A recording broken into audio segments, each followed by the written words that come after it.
Ready, go!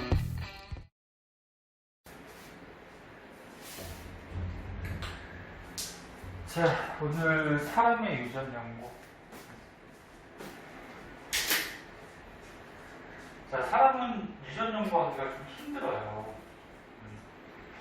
요거 가끔 이제 시험에 뭐 쉽게 나오면 나올 수 있는데, 이건 책에 있으니까 이걸로 한번 보자. 사람의 유전을 연구하기가 굉장히 어려운데, 어려운 이유는 한 세대가 너무 길어. 그러니까 한 세대가 길다는 게 무슨 얘기야? 태어나서 죽을 때까지가 너무 길지. 평균 수명이 우리나라도 뭐 거의 한 7, 80살 되자는 거지. 그럼 어떤 사람의 유전자를 연구하고 싶어? 또는 그 사람이 결혼해갖고 자식이 어떤 유전자가 나올지를 연구하고 싶어. 그 연구하려면 그거 몇십 년 걸리겠지, 그지? 그래서 한 세대가 너무 길고 자손수가 너무 적어.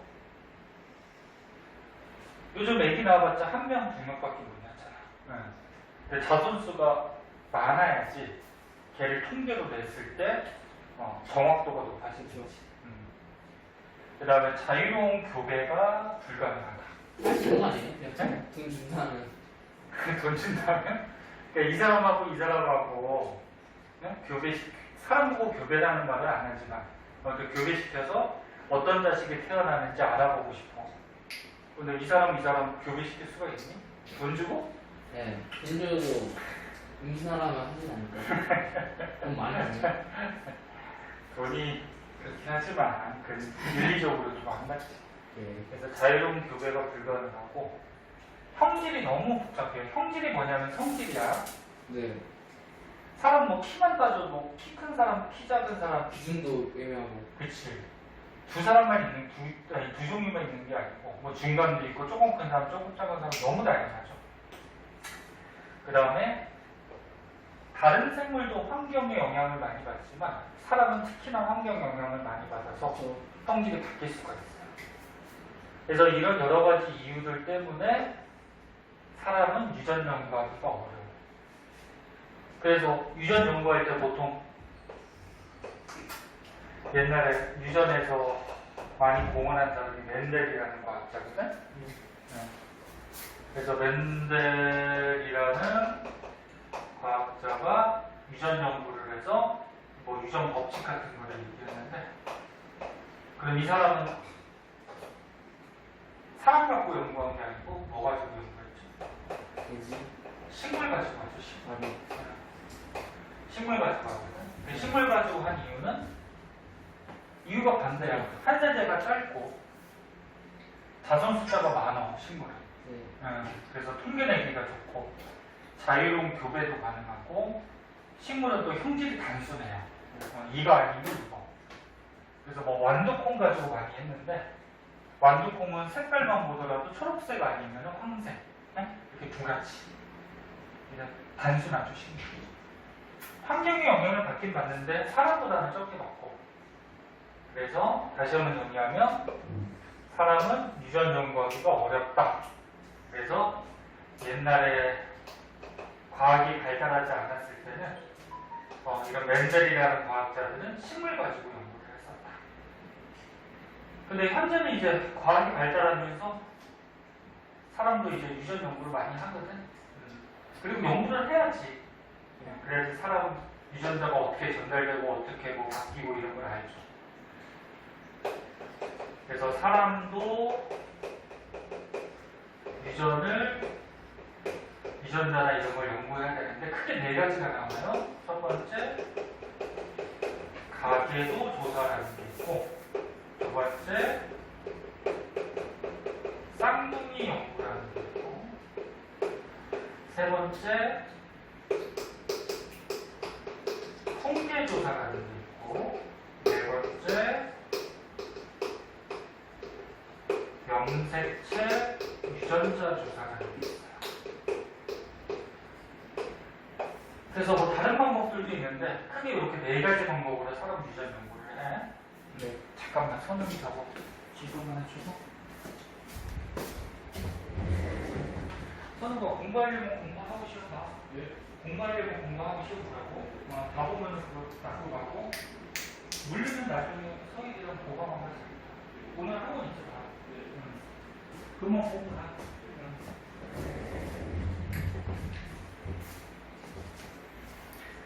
자, 그럼 사람의 유전 연구 좀 자세하게 한번 봅시다.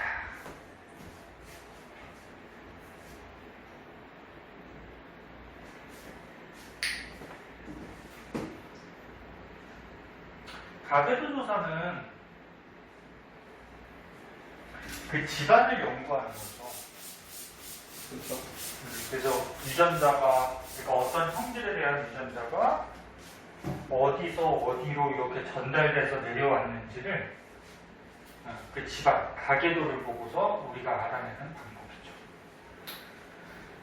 자, 그래서 여기 한번 봅시다.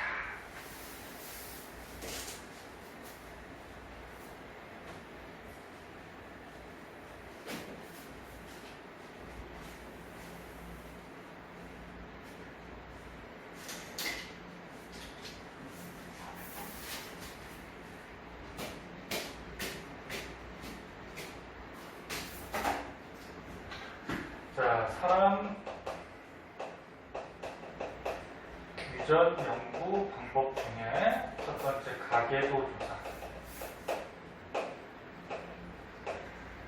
자, 이 가계도를 그릴 때 이런 기호들을 쓰거든. 네모는 보통 남자를 얘기하고요. 그래서 그림에서 표시가 여기 써있지 않더라도 네모는 남자야. 그리고 동그라미는 여자들이. 그리고 이렇게 선으로 이제 어떻게 해서 자식이 태어나고 이걸 나타내거든. 그러니까 얘네 둘이 결혼해서 자식이 나온 거야. 그래서 자식이 예를 들어서 딸이 태어나고 아들이 태어나. 이것도 우리. 그 다음 요 아들이 또 나중에 다른 여자랑 결혼을 해서 또 뭐 자식이 아들이 태어나고 뭐 이런 식으로. 중학교 때도 한번 나와. 본 거 같지? 그래서 남자, 여자, 그 다음에 이렇게 선을 잘 봐야 돼. 어디서 나온 자식인지 이런 거를. 그래서 예를 들어서 뭐 쌍꺼풀을 한번 해볼까? 자, 여기 남자가 쌍꺼풀이 없었대. 근데 여자는 쌍꺼풀이 있었대. 근데 자식을 봤더니 얘가 쌍꺼풀이 있고 얘도 쌍꺼풀이 있다. 네. 그 다음에 여기 얘가 쌍꺼풀이 없었는데 없어요? 둘이 결혼했더니 얘가 쌍꺼풀이 있다. 그럼 이 쌍꺼풀 유전자는 얘가 갖고 있는 쌍꺼풀 유전자는 아빠한테 온 거야, 엄마한테 온 거야? 아빠. 그렇죠. 아빠한테 온 거라고 봐야 되겠죠. 네. 그리고 얘 쌍꺼풀 유전자는 아빠한테 온 거야, 엄마한테 온 거야? 엄마한테 온 거죠. 네. 그래서 이 유전자가 이런 식으로 전달되어 갔구나. 이런 걸 가계도 보고서 우리가 알아낼 수 있죠. 그래서 이거 자세한 건 이제 뒤에서 배울 거고 하는 방법은. 자, 그래서 가계도 조사는 이런 거고요. 집안의 말 그대로 가계도를 보고서 유전자가 어떤 식으로 전달이 되고 있다. 이런 걸 알아보는 방식. 그다음 두 번째는 집단 조사부터 나오네. 집단 조사는 뭐 간단한데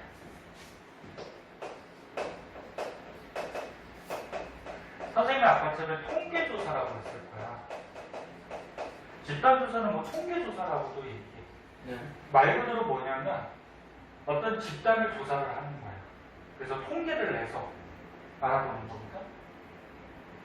뭐 예를 들어서 뭐 여기 남동공단에 일하는 근로자 10,000명을 조사를 하고 그 다음에 저기 농촌지역에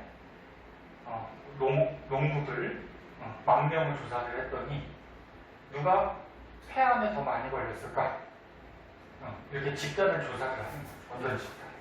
그러니까 공업지대 사람들과 뭐 농촌지대 사람들, 그 집단들을 조사를 해서 통계를 내서 우리가 어떻게 되는지 알아보는 거죠. 당연히 공업지대 사람들이 폐암에 걸릴 확률이 더 높겠죠. 이렇게 통계를 내서 유전자가 어떻게 변형이 생기고 또는 그 유전자가 자식한테 어떻게 전달되고 자식한테 전달되는 거는 이제 가계도 조사로 봐야 되긴 하는데 그러니까 말 그대로 집단을 조사하는 거예요. 그냥 그 정도만 알면 되고. 그 다음에 요거 먼저 하자. 염색체 유전자 조사라고 있는데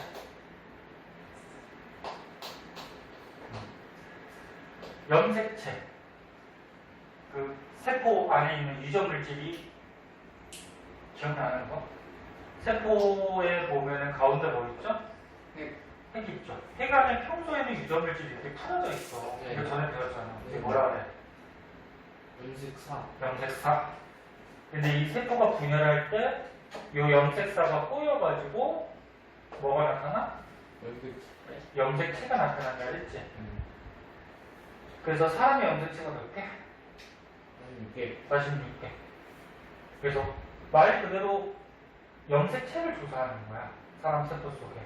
그래서 염색체 개수도 조사하고 조사해서 정상적으로 46개가 맞는지 뒤에서 배우겠지만 이제 염색체가 45개인 사람도 있고 47개인 사람도 있어. 저요? 그럼 유전병이죠 뭐. 그러면 다르게 생겼어요? 그치. 모형 아니 그러니까 사람 형태는 맞는데 네. 어디가 이상이 좀 생기죠.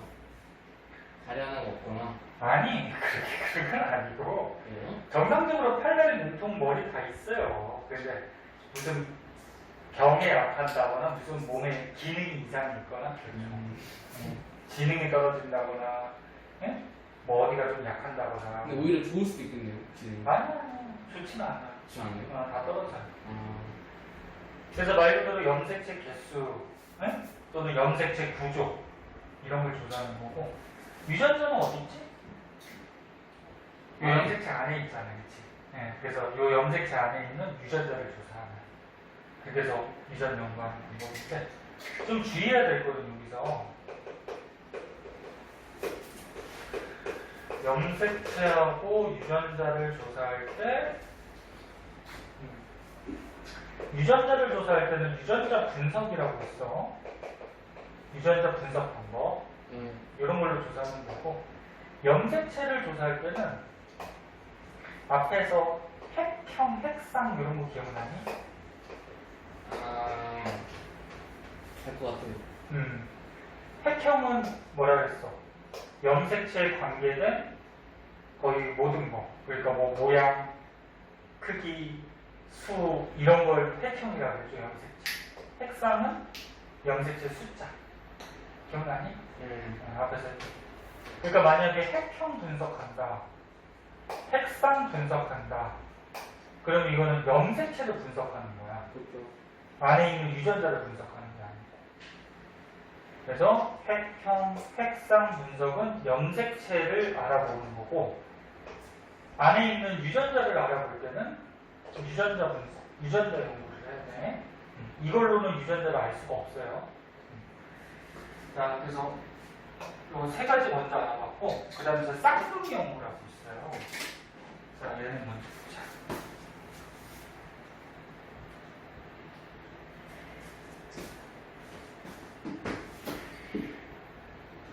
오늘 시험 보는 애들이 있어가지고 잠깐만 또 누구 왔나?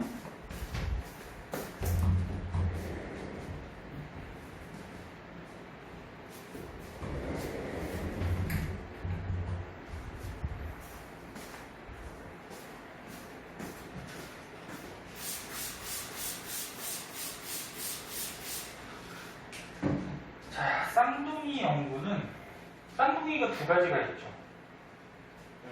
일란성하고 인간성. 이란성. 그 차이는 알고 있니? 그 닮은 거랑 안 닮은 나는 닮은 거랑 안 닮은 거야? 거. 다르네. 쌍둥이니까 닮았잖아. 아니 안 닮은 사람도. 그건 이란성이겠지. 아, 그래 한 번에 이렇게 됐나 아니면 떨어져서 수정했나? 너 인간도 본데 여기까지 안 봤어 아직? 네? 인간도 본데. 설명은 안 봐요. 아, 그래 화학문이? 화학이랑 물리. 그럼 봐봐. 쌍둥이 연구는 뭐냐면 말 그대로 쌍둥이를 연구하는 건데 쌍둥이가 크게 일란성 쌍둥이하고 뭐 있어? 이란성이 있어요. 일란성은 1 하나야. 난자가. 여자가 보통 28일 주기로 난자가 하나 나오거든. 하나의 남자에서 이제 응. 두 명이 나온 거예요? 그럼 하나의 난자에서 정자가 네. 한 마리 들어가서 정자 두 마리 절대 못 들어가요. 뭐요? 응, 절대 못 들어가요. 한 개 난자에 정자들이 수없이 달려들긴 하는데 그 중에 이제 한 놈이 들어가서 수정을 해서 수정관이 됐는데 응? 그러니까 한 개의 난자, 한 개의 수정란에서 얘가 이제 세포 분열할 때 완전히 쪼개져서 얘가 뭐 한 명의 아기, 얘가 한 명의 아기 이렇게 태어난 게 1년이잖아. 남녀가 될 수 있어요? 남녀는 안 되지. 안 돼요? 왜? 이 두 명의 아기에서 난자도 똑같은 거고 정자도 똑같은 거잖아. 아, 성별이 좋구나. 그렇지. 남자가 태어나려면 남자의 염색체는 어떻게 돼야 돼? 성염색체가. XY. XY잖아. 그러면 난자는 여자에서 만들어지는 거니까 여자는 X밖에 못 주죠. 그 다음에 Y는 남자에서 정자로 전달할 수 있지. 그래서 Y 갖고 있는 정자랑 난자는 결합해야지 XY 남자가 태어나죠. 여자는 어떻게 돼요? 여자는 정자가 X자리가 들어가야지. 아, 그러니까 남자는 성염색체가 X, Y 두 가지가 있잖아. 그렇죠. 그럼 X가 들어가면은 여자, 여자. Y가 들어가면 일란성은 남녀가 둘 있네요. 아. 그래서 다시 얘기하면 일란성은 네. 한 개 난자하고 한 개 정자가 수정을 해서 한 개 수정란에서 두 명의 아기가 나오니까 선천적으로 얘네들의 성질은 어떨까? 같아요. 같아요. 근데 일란성은 뭐냐면 두 개의 남자의 두 개의 여자. 보통 28일 주기로 난자가 한 개 정도 나오는데 케어가 안 돼서 두 개 나오는 적이 있어요, 가끔. 그러면 정자는 굉장히 많지. 그럼 정자가 여기 한 마리 들어가면 아기가 두 명이 되겠죠. 그럼 난자의 X염색체 당연히 있고요. 정자에 만약에 Y자리가 들어가면 이거 뭐가 태어나? 남자가 태어나겠지. 그치? X 들어가면 여자. 네. 그 다음에 정자에 X자리 갖고 있는 정자가 들어가면 여자가 태어나죠. 그래서 일란성은 남자, 여자 쌍둥이가 태어날 수 있어요. 일란성은 남자, 여자 아니야. 당연히 남자 태어날 수도 있고. 그럼 일란성 쌍둥이는 선천적으로 성질이 약간 다를 수 있어요. 어차피 부모는 같으니까 성질이 비슷할 텐데 난자가 다르죠. 여기하고 여기 유전자나 염색체가 뭐가 들어가느냐에 따라서 형질이 조금 다를 수 있어. 그렇죠. 정자도 마찬가지고. 네.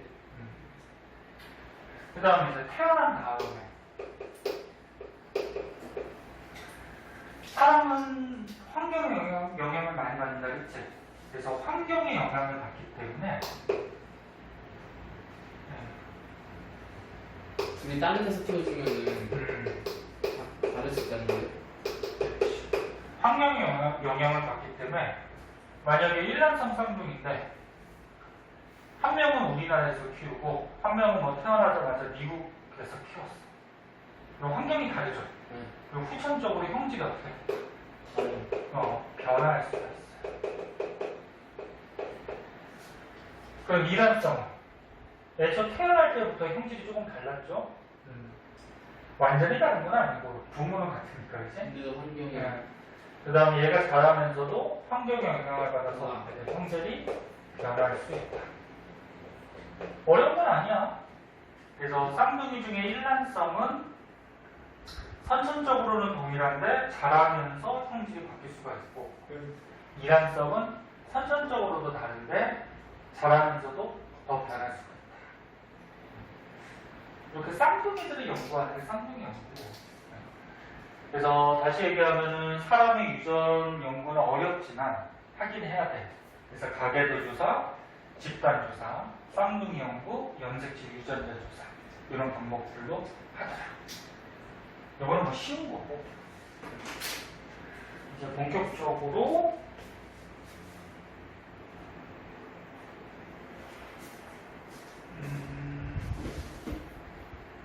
1장에 가면은 사람 유전의 기본 원리라고 있어요.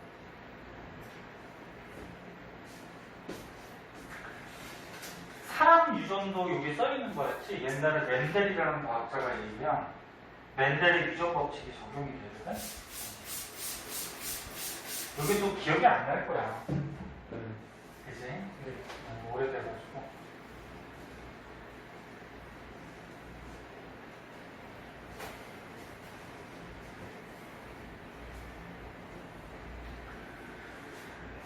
자, 멘델의 유전 법칙 먼저 간단하게 얘기를 해줄게요.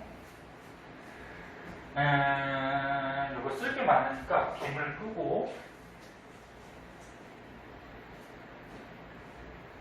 먼저 빔을 끄고 설명을 해줄게요. 성분이 떠오르는. 아, 선생님? 약하게 줄까 끌까? 자.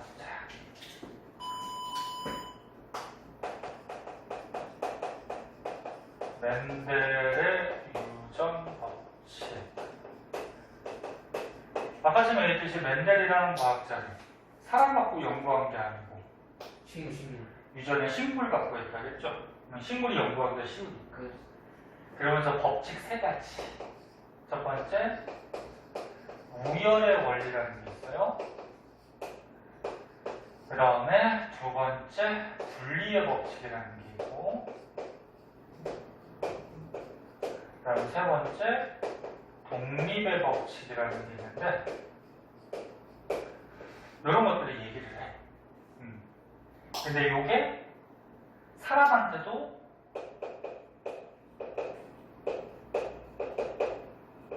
사람 유전에도 적용이 된다는 거야. 사람한테도.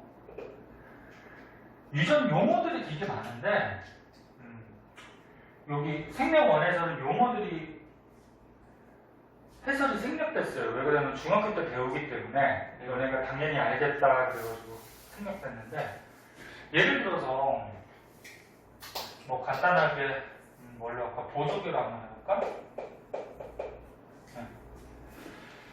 보조개가 있는 유전자하고 없는 유전자가 있어. 유전자 중에. 그 있는 거를 우리가 보통 대문자로 쓰고 없는 거를 소문자. 그럼 대문자, 소문자로 쓰는 이유는 뭐냐면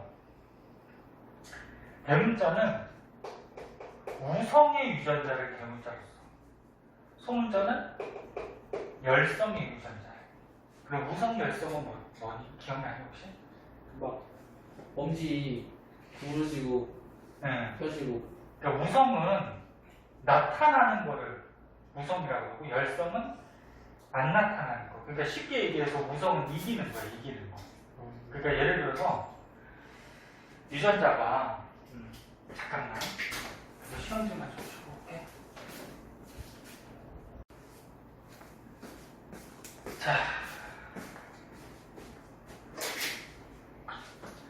그래서 우성은 먼저 나타나는 거, 그 아니면 이기는 거, 뭐 이렇게 생각하면 되는데, 예를 들어서 어떤 사람의 보조개 유전자가 이렇게 갖고 있어. 저는 염색체 짝지어 다닌다 그랬죠. 왜? 아빠한테 하나 받고 엄마한테 하나 받고. 그리고 염색체 안에 들어있는 유전자도 짝지어 다녀요. 그러니까 염색체를 그냥 이렇게 그릴게요. 이렇게도 많이 그리니까 염색체가 하나는 아빠한테 받고 하나는 엄마한테 받고 짝지어 다니는데, 보조개에 관계된 유전자가 염색체 안에 있을 거 아니야? 유전자는. 그럼 여기에 보조개가 있는 유전자, 그 다음에 이쪽에 보조개가 없는 유전자가 있다고 하면은, 그러니까 보조개 있는 유전자는 아빠한테 받은 거지? 엄마한테는 보조개 없는 유전자를 받은 거야. 그래서 유전자도 이렇게 짝을 지어다녀. 근데 누가 우성이야? 보조개? 있는 거? 있는 유전자가 우성이야.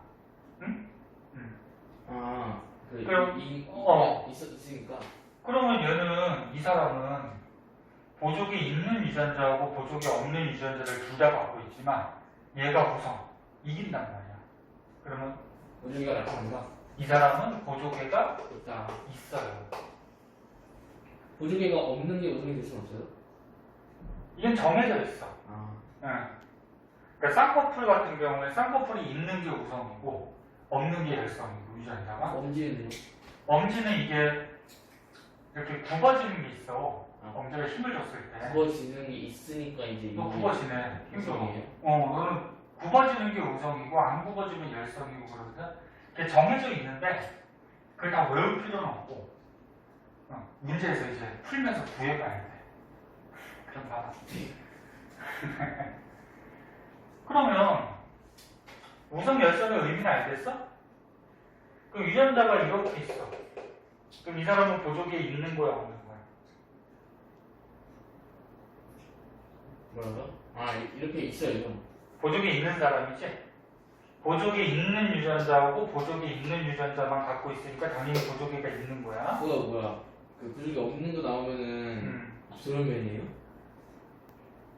아니 그 유전하다 보면은 이 법칙들을 배우면 그대로 유전이 돼요.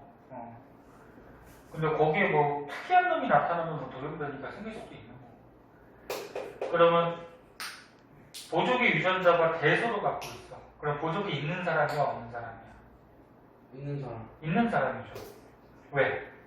있는 거랑 없는 거 중에 있는 게 우성이 먼저 나타난다고 이긴 사람. 그럼 보조개 없는 사람은 어떻게 되는 거야? A. 다 A잖아.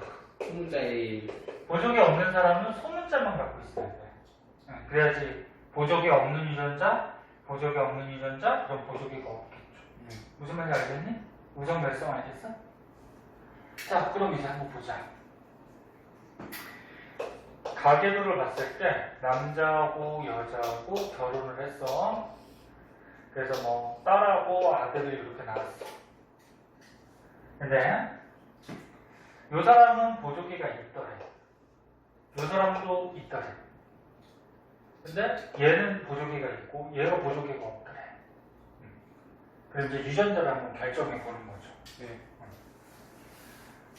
보조개가 있는 게 우성이라고 우리가 알고 있으면, 알고 있으면 보조개가 있을 때 그럼 이 사람의 가능한 유전자는 뭐야? 대문자 A랑 대문자 소문자. 대문자 소문자에도 얘가 우성이니까 보조개가 있는 거지.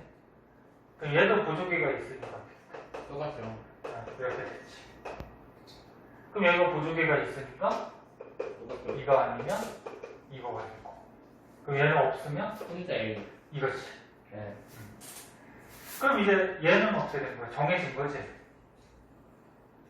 정해진 거야? 그럼 다른 사람도 이제 정할 수가 있을 텐데, 자, 소문자 AA가 오기 위해서는 하나는 누구한테 받아야 돼? 엄마. 하나는 엄마한테 받아야 되는 거고, 하나는 누구한테 받아야 돼? 아빠. 아빠한테 받아야 되죠? 저밖에 안 돼. 그렇지. 그러면 아빠하고 엄마는 이거야, 무조건. 그렇네요. 아빠하고 엄마가 대문자를 갖게 되면은 소문자가 없잖아. 그럼 자식이 이런 자식에 태어날 수가 없죠. 인간이 위험. 네. 그래서 아빠하고 엄마는 밑에 거가 되는 거야. 그래서 소문자 하나 줘야 되고 소문자 하나 줘야 되니까. 네. 그래서 여기서 유전 문제 풀 때 조금 빨리 푸는 방법 중에 하나는 부모에게 어떤 형질이 자손에게 나타나면 부모는 잡종이에요. 잡종은 또 뭐냐면 섞은 거? 봐봐 유전자가 같은 거는 순종이라고 해. 순종. 네. 이 용어들 다 알고 있어야 돼. 중학교 때 배웠기 때문에 이렇게 생략이 되는 거야. 유전자가 이렇게 다르면 잡종이라고 해. 그럼 얘는 순종이야 잡종이야? 네, 순종이죠. 그렇지. 네, 순종이지. 유전자가 같잖아. 그렇죠. 그래서 유전자가 같으면 순종, 다르면 잡종. 그럼 잘 봐. 부모에게 어떤 성질. 부모는 보조개 다 있었지. 네. 근데 보조개 없는 자식이 태어났어. 그러니까 부모한테 없던 놈이 태어나면 부모는 잡종이라는 거. 그렇죠. 해보나 마나. 그럴 수밖에 없지. 그래야지 부모가 잡종해야지 소문자 주고 소문자 주지. 그래서 요거 은근히 많이 쓰여. 빨리 풀 때. 그래서 다시 한번 얘기하면 부모한테 없던 놈이 태어나면 부모는 유전자가 잡종이더라. 그래서 기억해 두고 그럼 요 사람은 결정할 수 있을까? 네, 뭐죠? 이제 부모는 결정이 됐지. 네. 그러면 대문자 주고 대문자로 주면 요거 태어나지. 그 다음에 대문자 하나 주고 소문자 주면 요것도 태어나지. 네, 몰라요. 네. 그럼 얘는 모르는 거야. 두 개 중에 하나다 이렇게. 그치. 두 개 중에 하나니까 얘는 또 어떻게 이쪽에 결혼을 시켜봐야 돼. 아. 네, 그래야지 알 수가 있어요. 그래서 이렇게 유전이 돼요. 그럼 이제 우열의 원리는 뭐냐면 우열의 원리는 우성과 열성 중에 그러니까 얘 보면 우성하고 열성 유전자가 둘 다 있지. 그 우성하고 열성 중에 누가 나타나? 우성하고 열성. 다시. 우성이 나타나죠. 응. 우성, 보조개가 있는 유전자하고 열성, 보조개가 없는 유전자를 둘 다 갖고 있으면 이 사람은 보조개가 생기는 거지. 그렇죠. 그래서 우열의 원리는 우성하고 열성 중에 누가 나타난다? 우성이 나타나죠. 우성이 나타난다. 이게 우열의 원리야. 응? 그럼 분리의 법칙은 뭐냐면 이 사람의 유전자가 요거야. 이 아빠의 사람의 유전자가 요건데 이 아빠가 이제 정자를 만들 거 아니야. 정자를 만들어서 자식한테 이제 유전자를 전달하지. 근데 이렇게 정자나 난자 같은 생식세포를 만들 때는 무슨 분열한다고 했었어? 감수 분열하죠. 네. 그러면 감수 분열하면은 염색체나 유전자가 절반으로 줄는다. 반으로 주죠. 그렇지. 기억나니? 네. 그래서 정자에는 유전자가 얘 또는 얘가 들어가는 거지. 하나만 남는 거야, 하나만. 그치? 또는 얘 하나만. 이게 분리의 법칙이야. 그러니까 뭐냐면 분리의 법칙은 유전자가 생식세포, 자식 낳는 생식세포로 전달이 될 때는 분리가 돼서 하나만 들어간다. 네? 그러니까 요 사람의 정자에는 얘가 분리가 돼서 유전자가 둘 다 들어가는 게 아니고 하나만 들어가죠. 하나만 들어간다. 이게 분리 법칙이야. 쟤도 하나만 들어가고. 그렇지, 다 그렇지. 아빠 중에 하나, 엄마 중에 하나 이렇게 합쳐서. 그러니까 정자야. 어? 그러면 엄마 유전자가 이런 걸 갖고 있었는데 얘도 이제 감수 분야에서 뭘 만들어? 난자라는 생식세포를 만들지. 그 난자에도 유전자가 어떻게 돼? 대문자 A 아니면 뭐야? 소문자 A 중에 하나만 갖겠지. 그래서 이걸 하는 방법이 있어요. 아빠에서 만들어지는 생식세포는, 즉 정자는 얘가 분리돼서 하나만 들어가니까 얘를 갖는 정자 또는 얘를 갖는 정자. 그리고 엄마에서 나올 수 있는 생식세포는 마찬가지 분리돼서 따로따로 하나씩 들어가니까 얘를 갖는 난자, 얘를 갖는 난자. 그럼 요런 정자랑 요런 난자랑 결합하면 자식은 얘가 태어나는 거지. 정자, 난자 결합하면 요런 자식. 그 다음에 정자, 난자 결합하면 요런 자식. 정자, 난자 결합하면 요런 자식. 네. 됐어? 네. 그러면 얘네 부모에서 태어날 수 있는 자식은 보족이 있고 보족이 있으니까 얘는 보족이 있는 거지. 보족이 있고 없는데 있는 게 우성이니까 있는 거지. 얘도 있는 거고 얘는 없는 거지. 그래서 보조개를 있는 애가 몇의 비율? 3개.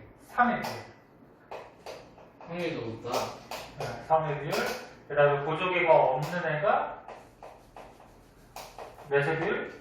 1의 비율. 요런 확률로 태어나게 돼 있어요. 이론상 저거고. 그치, 이론상 그게 없는 사람만 태어날 수도 있잖아요. 어? 보증이 없는 사람만 태어날 수도 있잖아요. 그치. 왜? 사람이 나올 때 아기를 한 명씩 보통 낳잖아. 그러면 남자 여자 결혼해서 얘를 낳았어 먼저. 네. 얘를 낳을 때 보조개가 있을 확률이 3이고 없을 확률이 얼마야? 1. 1이야. 근데 그 중에 1에 계속 걸리면 보조개 3의 확률에서 태어난 거지. 네. 그 다음에 또 엄마랑 아빠랑 또 둘째를 낳았어. 그러면 보조개 없을 확률이 1이었는데 얘는 그 1의 확률에서 나온 거지. 무슨 말인지 이해되나? 네. 자, 이렇게 이제 가장 기본이야. 네? 그 다음에 이제 마지막으로 독립의 법칙이라고 있는데, 독립의 법칙은 뭐냐면, 실제로 유전자가 염색체 하나만 있진 않아요. 유전자가 염색체는 또 굉장히 많죠. 많아요. 그래서 예를 들어서, 이런 거 한번 보자. 이 염색체가 여기 있었는데, 하나는 누구한테? 아빠한테 가고, 하나는 누구? 엄마한테 가고. 그리고 또 이 염색체가 또 있어요. 아빠한테 받은 거, 엄마한테 받은 거. 쌍자가 있는 거예요. 근데 여기에 예를 들어서 보조개 유전자가 있어요.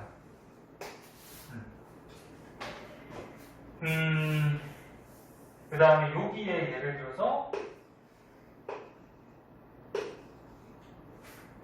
저기 뭐 할까? 쌍꺼풀 유전자가 있어요. 너네 요 위치가 같은 위치에 있으면 똑같은 성질. 이게 한 가지 형질을 결정하는 유전자야. 네. 요 자리가 예를 들어서 쌍꺼풀을 결정하는 유전자가 오면은 이 자리는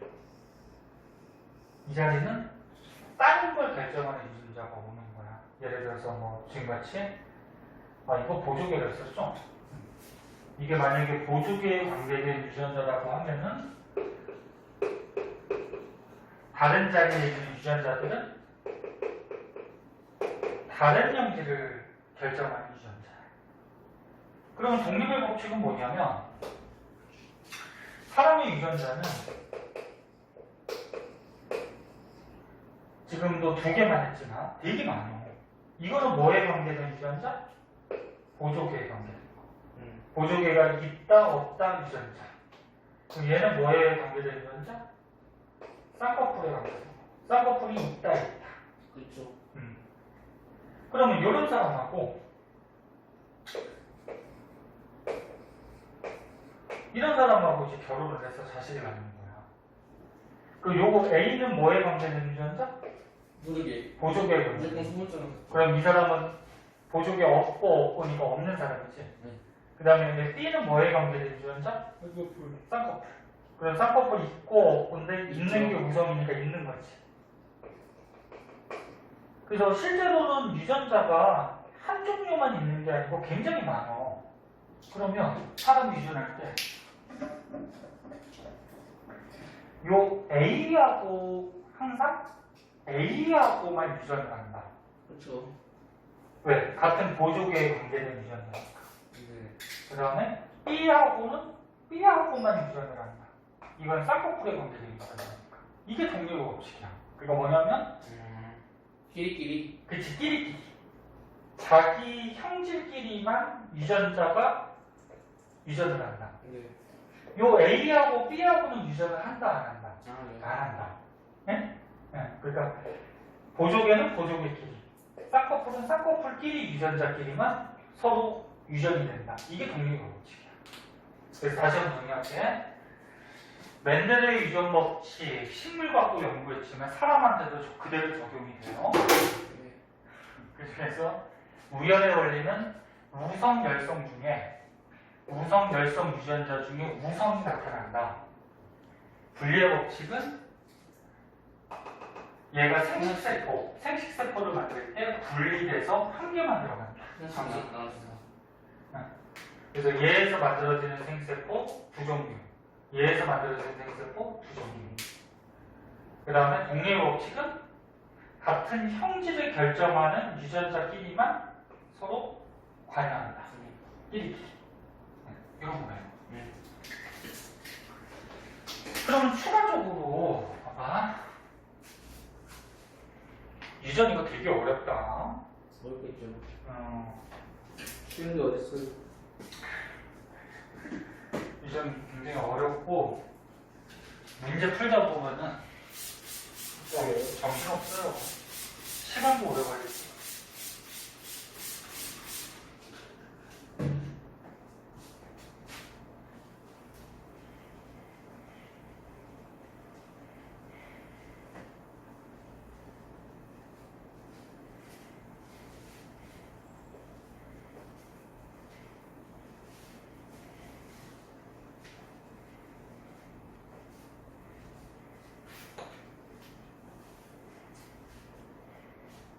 자, 봐봐. 좀만 더 봐. 좀만 더 하고. 자, 조금 복잡하게 해서.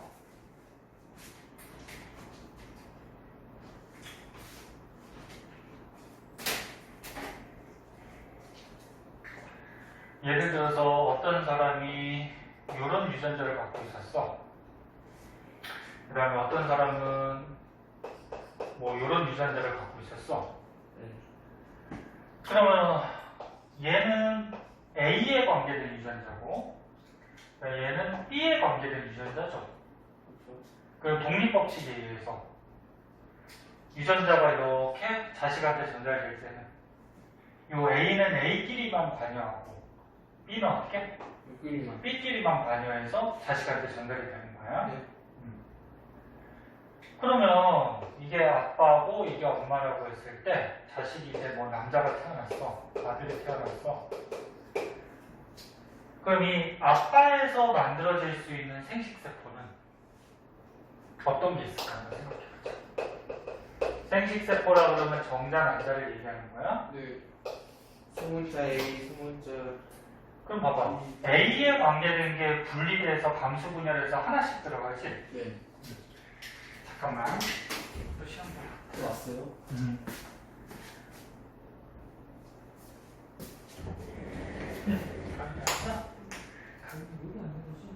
공부 좀 하고 올래? 바로 가도 돼? 밖에 비 오니? 오늘 시험만 보고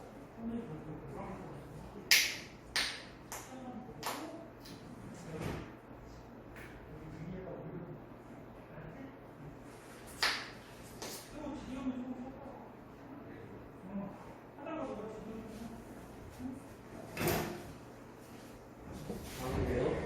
어? 양인데요? 누구? D와 B. 지금은 안 하는 것 같아. 보자. 미안해, 오늘 과학 평가 보는 날이라 보강할 시간이 없어서. 보자. 그러면 잘 봐. 이 사람한테서 만들어질 수 있는 정자는 A가 따로따로 들어가죠. 소대 A. 그 다음 B도 따로따로 분리돼서 들어가는데 그러면 A가 따로 분리돼서 들어가고 B도 분리돼서 들어가니까 요거 그 다음에 요거 그 다음에 요거 요렇게 네 가지 생세포가 만들어져. 이해되니? 네. 얘 중에 하나만 들어가고 그 다음에 얘 중에 어떻게 되느냐 하나만 들어가는 거야. 그래서 정자가 만들어지는 거야. 네. 그리고 만들어질 수 있는 거는 대대, 대소, 소대, 소소 이런 생세포가 만들어지지. 그럼 얘에서 만들어질 수 있는 생세포 얘 분리돼서 들어가고 얘 분리돼서 들어가니까 대, 소 네. 이렇게 그 다음 이렇게 해도 대소지 이렇게 해도 대소고 이렇게 해도 대소고 그치? 그럼 얘에서 만들어질 수 있는 생세포는 한 가지밖에 없는 거야. 얘는 네 가지가 되는 거야. 근데 그러면 저 모두 왼쪽 사람이랑 똑같이 되면 더 많아지거든요. 그치. 생세포 종류도 많아지고 그럼 서로 교배하면 형질도 다양해지는지. 그럼 요 정자랑 요 난자랑 교배를 하면은 대대, 대소 이런 게 태어나겠지 자식이. 그렇죠? 그러면 우성, 열성, 유전자가 있지만 우성이 나타나는 거라 그랬지. 네. 그럼 얘들끼리 정자, 난자 교배가 된다. 이렇게 되겠지. 그러면 A 성질에 대한 거는 우성이 나타나는데 B는 열성이 나타나는 거지. 이해나? 네. 이런 식으로 하는 거야. 이런 게 가장 기본이에요, 기본. 그럼 이제 책으로 한번 보면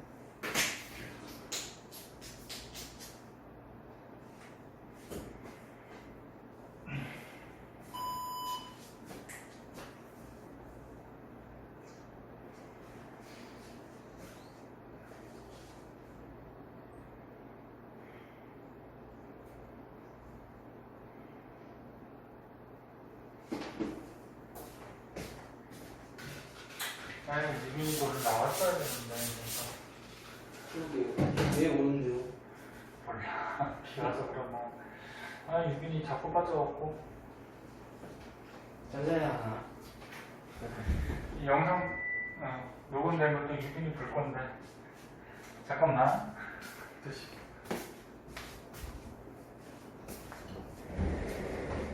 시험 걸어볼래? 아니면 공부 걸어볼래?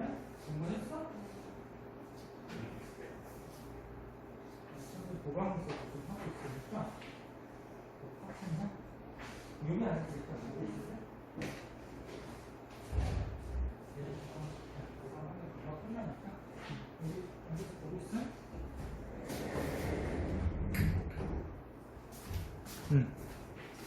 자, 이제 책의 걸로 한번 보세요.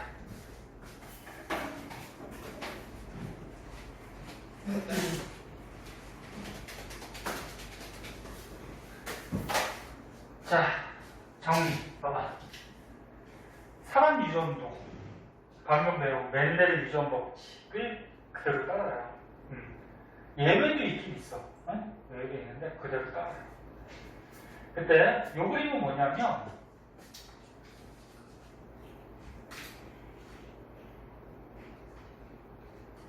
지금 다 설명한 거를 여기다가 이렇게 그려놓은 건데 왼쪽 거 오른쪽 거 오른쪽 거 볼까?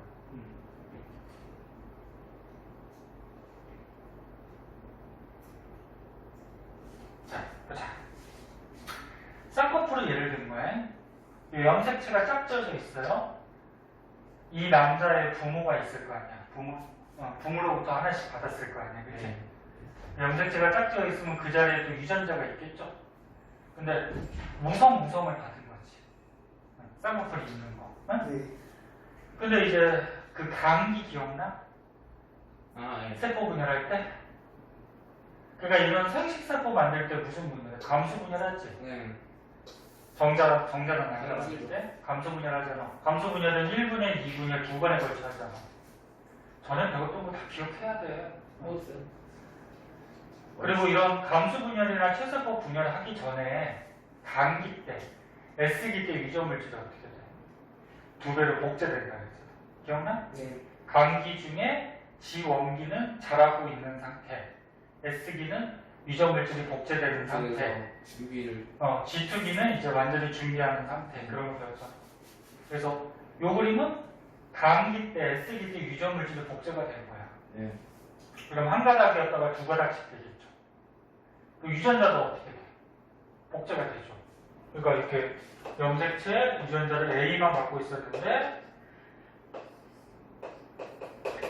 감기 때 S기 때 어떻게 돼? 유전물질이 복제되니까 얘가 두 가닥이 되면서 요 안에 있던 유전자도 어떻게 돼? 복잡해요. 복제가 되겠죠.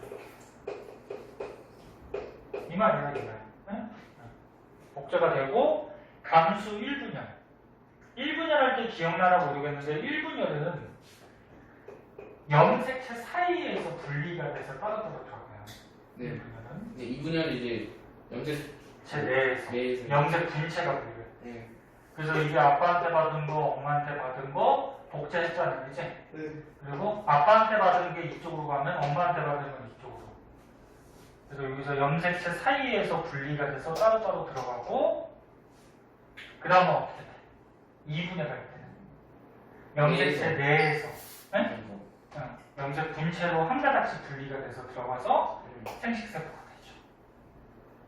그럼 이게 남자니까 정자겠지? 그러면 정자면 유전자가 AA를 갖고 있을 때 하나만 갖게 되는 거지. 하나만. 감수분열에서 하나만 들어가죠. 여자도 마찬가지고. 똑같아. 그래서 정자하고 난자하고 만들어지면 정자, 난자가 수정을 하면은 자식은 대소를 갖는 자식이 태어나겠죠. 그러면 쌍꺼풀 있는 유전자, 없는 유전자가 있는데 쌍꺼풀이 있는 게 우성이니까 쌍꺼풀이 있는 자식이 태어나는 거지. 이해되나? 그래서 방금 전에 가르쳐준 거를 그 그림으로 표시해 준 거예요. 놔두고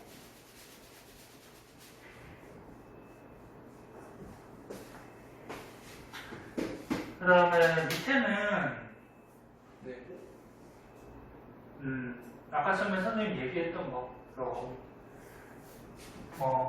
생식세포 대문자, 소문자를 갖는 사람이 있을 때 만들어지는 생세포는 분류법칙에서 하나하나. 네.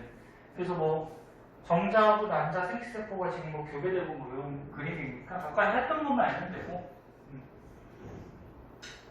그래서 다음 시간에는 이제 사람의 유전에 대해서 자세하게 좀 더 자세하게 배우는데 여기부터 다음 시간에 할게요. 4번 뒤에 문제는 이제 풀 수 있을 거고 네. 상형색체, 성형색체에 의한 유전 뭐 이런 거 여기부터 이제 중요한 것들이니까 다음 시간에 보도록 할게요. 그래 오늘 이 정도만 하고 또 2시 학원 있지? 네. 그냥 얼른 가고.